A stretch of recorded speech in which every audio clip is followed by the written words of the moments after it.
report from some confused consultant about 2 months ago saying how important it is to have all this wireless technology so the office can get you 24/7 while you're on vacation. I'm thinking, duh, if they can get you, you're not on vacation. That's called telecommuting. Right? Let's call it what it really is. Vacation is recreation. It's supposed to be to recreate, to charge your batteries. It has a label and it's supposed to mean something.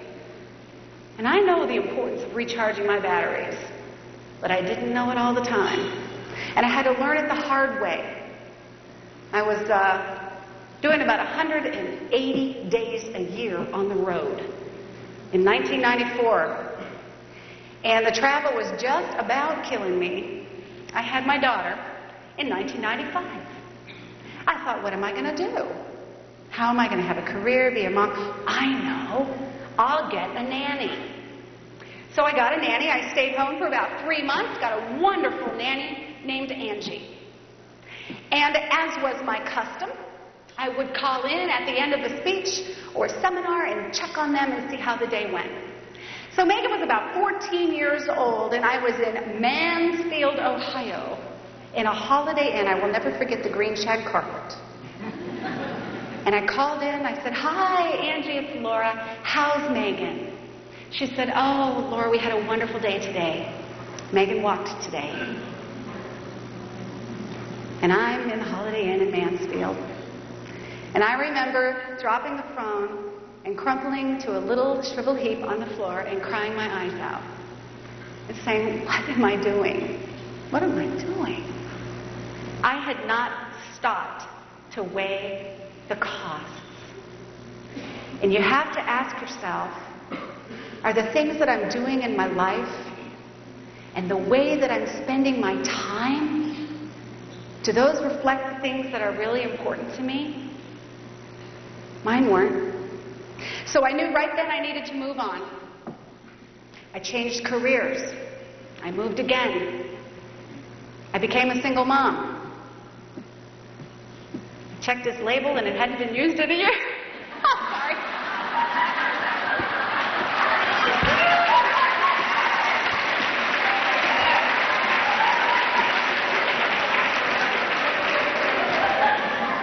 I don't know where that came from either. What was I talking about? Oh, yeah. My friends thought I was nuts. My mother thought I was nuts. You know, how are you going to do this? You can't be a single mom. How are you ever going to make any money?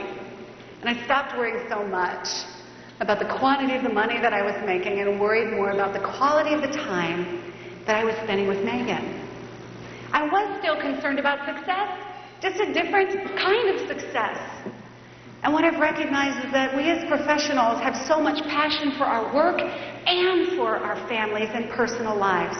And that's why I wrote Leave the Office earlier. I want to teach people, it is my passion to show them how to be productive during the day so they get the work done in less time, so they can get earlier and go home to their lives. I really do think you can have both if you move on and you focus on the why.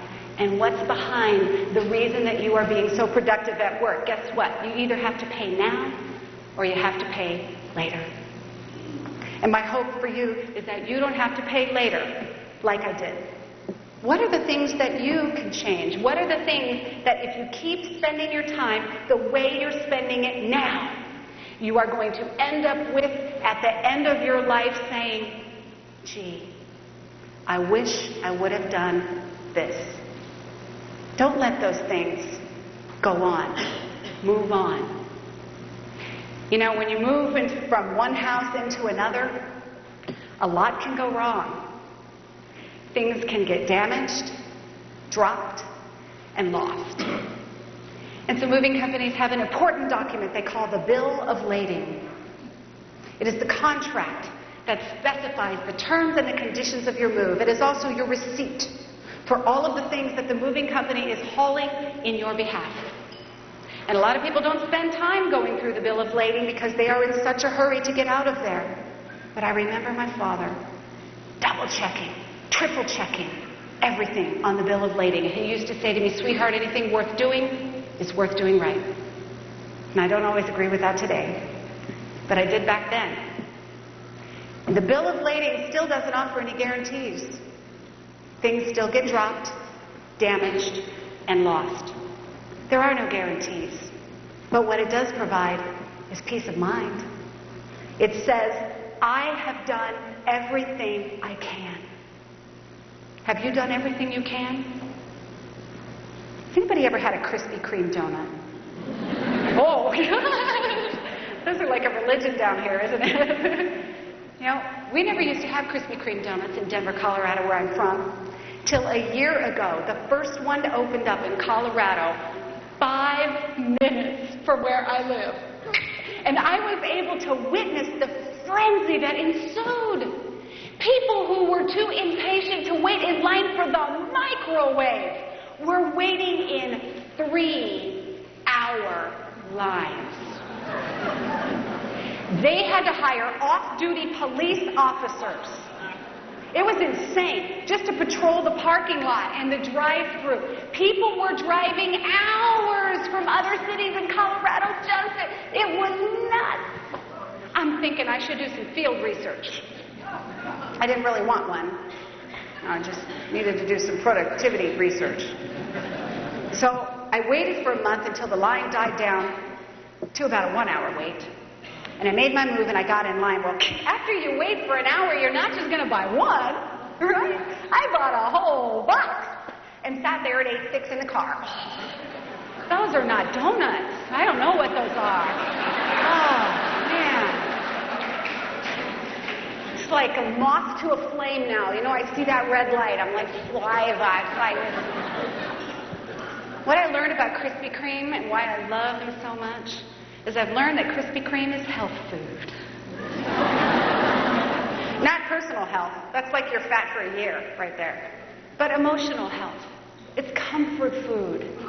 People find time to sit in a Krispy Kreme line because it reminds them of happy times, of family, of love, crazy things that we are empty on the inside and we're filling it up with donuts.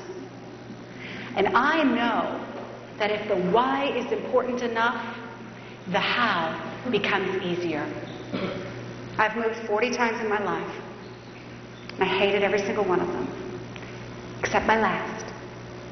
Because it took me to the new house and the new life that I have now. I've been in my house now 5 years. A record. I have a wonderful husband whom I adore. I have 3 children. James is 2, Johnny's 4. Megan is almost 9.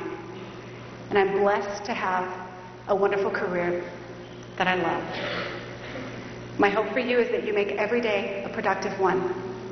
And may your next move be joyous. Thank you.